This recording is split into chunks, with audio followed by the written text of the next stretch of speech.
बुद्धि का इलाज कराना चाहिए अपना। हाँ। लंगड़ा ऑपरेशन लंगड़ा चल रहा है, मतलब कहाँ कोई अपराधी आपसे लंगड़ा हो रहा है? आम लोग कर देंगे आप। लोकतंत्र को लंगड़ा कर रहे हैं, संविधान को आप लंगड़ा करना चाहते हैं। कौन पुलिस को राइट दिया कि आप किसी को गोली मार दें? नहीं तो कौन मुख्यमंत्री कहता है कि जाति देख करके गोली मारो? बोले हैं ना, बोले सार्वजनिक मंच से बोले हैं ना, बाथरूम में नहाते समय तो नहीं बोले हैं। तो सार्वजनिक मंच से कोई मुख्यमंत्री इस तरह का बयान देगा तो वो कितना संविधान के ऊपर यकीन रखता है। इस्लामोफोबिया फैलाएंगे, मुसलमानों के खिलाफ नफरत भड़काएंगे तो सोसाइटी के अंदर मुसलमान सुरक्षित महसूस नहीं करेगा। मौजूदा सरकार अगर यादव समुदाय को लेकर के, दलित समुदाय को लेकर के नफरत भड़काएगी तो नीचे दिखना शुरू हो जाता है। ये कहावत है, चोर बोले जोर से। तो जो सरकार निकम्मी है, लॉ एंड ऑर्डर के मामले में फेल है, संवैधानिक प्रावधानों की जिनका यकीन नहीं है, वैसी सरकार ढिंढोरा पीटने में व्यस्त रहती है। 12 घंटा के अंदर साफ दिख रहा है कि इस सरकार में शासन व्यवस्था पूरी तरीके से कोलैप्स किया हुआ है। कोई संवेदनशीलता पुलिस महकमा के अंदर अपने जनता के लिए, आम जनता के लिए, नागरिकों के लिए नहीं है। और सरकार की तरफ से अभी तक कोई ढंग का कार्रवाई नहीं। जैसे समय हो गया, लेकिन दोनों जो मुख्य अभियुक्त हैं अभी बाहर है। नमस्कार, मेरा नाम प्रियांशु गौतम। पटना करबिगहिया का सबसे चर्चित मामला बंटी यादव हत्याकांड। आखिर बंटी यादव को 6 तारीख की गिरफ्तारी के बाद लाश जब मिलती है तो परिजन वाले पहचानने से इनकार कर देते हैं। सुबह से हम उनके आवास पर मौजूद हैं। लगातार जो है नेताओं का आवागमन लगा हुआ है। लोग अपने अपने हिसाब से यहाँ पर पहुँच रहे हैं, परिजन से मिल करके अपना संवेदना व्यक्त कर रहे हैं। हमारे साथ पालीगढ़ से विधायक संदीप सौरभ भी यहाँ पर पहुँचे हैं और वो भी परिवारजन से मिल करके अभी बाहर निकले हैं। क्या कुछ रहा अंदर, आपने क्या बातें की परिवार के लोगों से? काफ़ी दुखद रहा जो परिवार के लोग जो हालात बता रहे हैं। घटनाक्रम जिस तरह का है वो तो काफ़ी चिंतित होने वाला है बिहार के नागरिकों के लिए, क्योंकि 6 तारीख को घटना हुई। 6 तारीख को बंटी यादव गायब हुए। इस गली में, इस मोहल्ले में सेक्स रैकेट और छीन छोड़ की घटनाएं लगातार जो बढ़ रही थी, तो जो उत्पात करने वाले लोग थे, जो अपराधी किस्म के लोग थे, उनका विरोध हुआ उनसे। उसके बाद लोगों ने धमकी दी कि तुम्हें सबक सिखा देंगे। वो उनका अपहरण हो जाता है। परिवार के लोग जक्कनपुर थाना जाकर के सब बात कहते हैं कि हमारा जो बेटा है वो गायब हो गया है। थाना की तरफ से कोई कार्रवाई नहीं। थाना ने कहा कि नहीं, आप कोतवाली थाना चले जाइए। कोतवाली जाते हैं परिवार के लोग, वहां से कहता है नहीं आप जक्कनपुर जाइए। ये लोग फिर जक्कनपुर आते हैं, फिर कहता है नहीं कोतवाली जाइए। अब 2 थाना मिलकर के परिवार के लोगों के पैर में छाले करवा देते हैं, गुमराह बनाने का काम। मतलब जो लोगों ने, जो गायब थे बंटी यादव, उनका मोबाइल नंबर दिया गया, लेकिन कोई उसको ट्रेस करने की कोशिश, कहाँ है, थोड़ा पुलिस एक्टिव हो जाए, ऐसी कोई कोशिश नहीं हुई। और बाद में अथमल गोला में उनकी डेड बॉडी मिलती है, कोई परिवार वालों को ही मिलती है। तो ये तो साफ दिख रहा है कि इस सरकार में शासन व्यवस्था पूरी तरीके से कोलैप्स किया हुआ है। कोई संवेदनशीलता पुलिस महकमा के अंदर अपने जनता के लिए, आम जनता के लिए, नागरिकों के लिए नहीं है। और सरकार की तरफ से अभी तक कोई ढंग का कार्रवाई नहीं। जैसे समय हो गया, लेकिन दोनों जो मुख्य अभियुक्त हैं अभी बाहर है, गिरफ्तारी में नहीं है। तो मुख्य अभियुक्त फरार। जो थाना प्रभारी की लापरवाही से ये घटना यहाँ तक पहुंची, ये मामला किडनैपिंग से हत्या तक पहुंच गया, उस थाना प्रभारी का निलंबन चाहिए था अब तक। और परिवार के लोगों को मुआवजा मिले, ये भी हम लोग मांग कर रहे हैं। तो ये सब मांगे हम लोग सरकार के सामने कहेंगे मजबूती के साथ। संदीप जी, एक सवाल रहेगा जो एआई से गमछा को खोजा जा रहा है। बीते दिनों आपने देखा होगा कि हमारे मुख्यमंत्री जी भरे मन से कहते हैं जब एआई से गमछा को खोजा जाएगा, हरे गमछे का नाम लेते हैं वो। लेकिन आपसे सवाल रहेगा कि आखिर वो एआई और वो सीसीटीवी कैमरा कहाँ चला गया जब बंटी यादव की किडनैपिंग होती है? ये कहावत है, चोर बोले जोर से। तो जो सरकार निकम्मी है, लॉ एंड ऑर्डर के मामले में फेल है, संवैधानिक प्रावधानों की जिनका यकीन नहीं है, वैसी सरकार ढिंढोरा पीटने में व्यस्त रहती है। 12 घंटा के अंदर पताल से अपराधी को खोज लेंगे, गमछा देख करके, जाति देख करके हत्या करो, जाति देख करके मारो लोगों को। ये जो सेंस ऊपर से देने की कोशिश चल रही है, इससे तो सोसाइटी के अंदर वैमनस्य फैलता है। खास तरह के समुदायों को टारगेट करने का एक प्रवृत्ति बढ़ता है। खास समुदाय जिसके बारे में सरकार बोल रही है। जैसे आप लगातार अगर इस्लामोफोबिया फैलाएंगे, मुसलमानों के खिलाफ नफरत भड़काएंगे, तो सोसाइटी के अंदर मुसलमान सुरक्षित महसूस नहीं करेगा। मौजूदा सरकार अगर यादव समुदाय को लेकर के, दलित समुदाय को लेकर के नफरत भड़काएगी तो नीचे दिखना शुरू हो जाता है, धीरे धीरे आपको रिजल्ट में दिखने लगेगा। मतलब कि संदीप जी अब नफरती हो गई है सरकार। सरकार नफरती हो गई है, 14 से है। हाँ। आप किस रिजीम में, आपको पता है ना?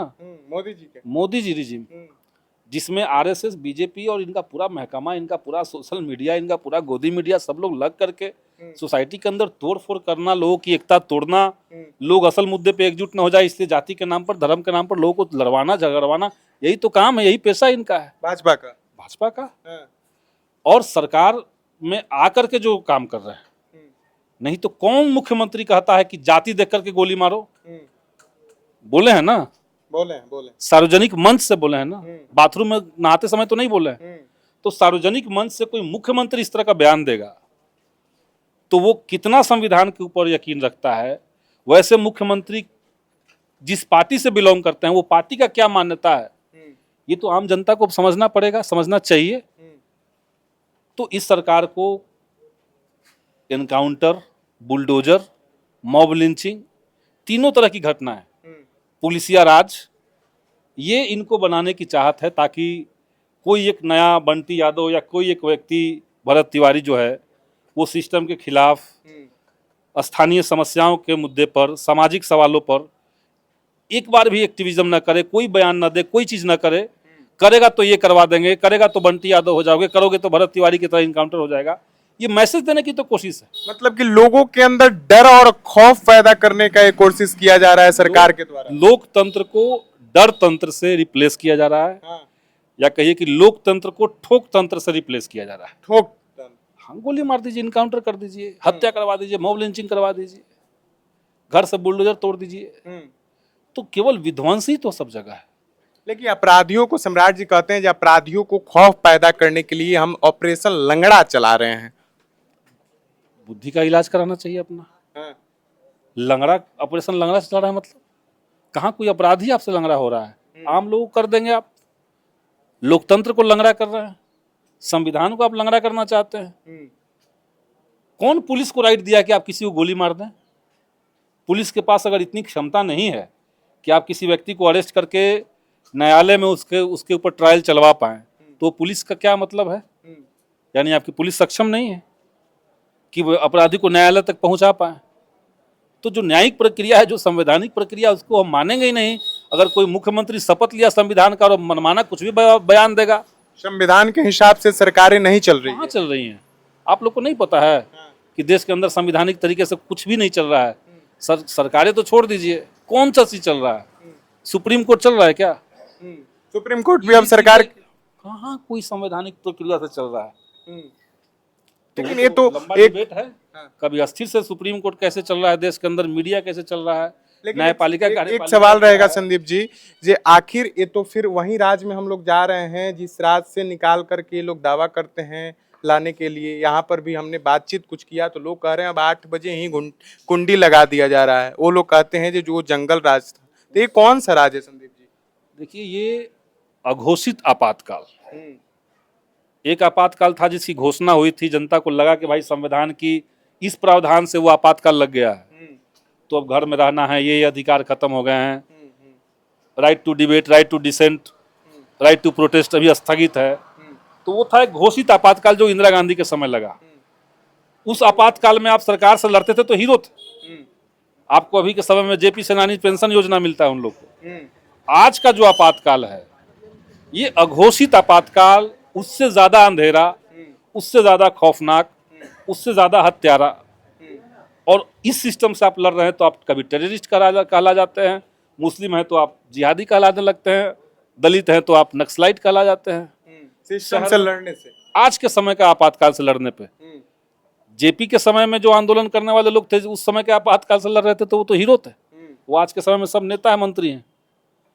जेपी सेनानी पेंशन उनको मिलता है। आज के आपातकाल में जो लोग लड़ रहे हैं उनकी हत्या हो जा रही है, उनको बदनाम करने की कोशिश हो रही है, उनके ऊपर ईडी और सीबीआई लग जा रहा है।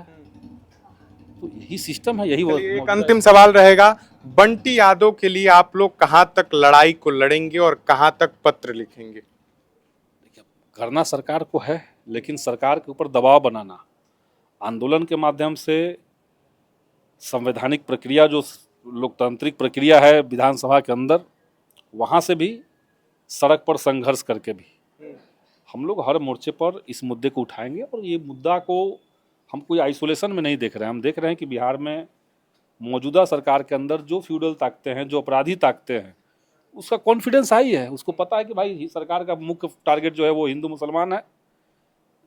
इन मुद्दों पे लेकर क्या करना है? कुछ नहीं करना है। आगे लड़ाई को लड़ेंगे आप लोगों के लिए, रोड पर भी उतरना पड़ेगा तो सौरभ जी पीछे नहीं ना हटेंगे। केवल हम लोग इसलिए रुके हुए हैं क्योंकि आचार संहिता का मामला है, इसमें हम लोग बात करेंगे अभी कि इस आचार संहिता में सड़क पर उतर करके आंदोलन कर सकते हैं कि नहीं, क्योंकि इलाका बांकीपुर का है। हाँ, बांकीपुर में चुनाव है, तो चुनाव यहाँ पे चल रहा है, तो उसमें क्या उसका प्रक्रिया है, वो जैसे ही हो जाएगा हम लोग सड़क पर उतरने जा रहे हैं। सड़क पर उतरेंगे। चलिए, सड़क पर उतरेंगे और बंटी यादव के लिए न्याय की गुहार लगाएंगे इस सरकार से और इस सिस्टम से। हमारे साथ संदीप सौरभ जी थे जो पालीगढ़ से विधायक हैं। फिलहाल इस खबर में इतना ही। आप क्या कुछ सोचते हैं संदीप सौरभ की इस बयान के बारे में?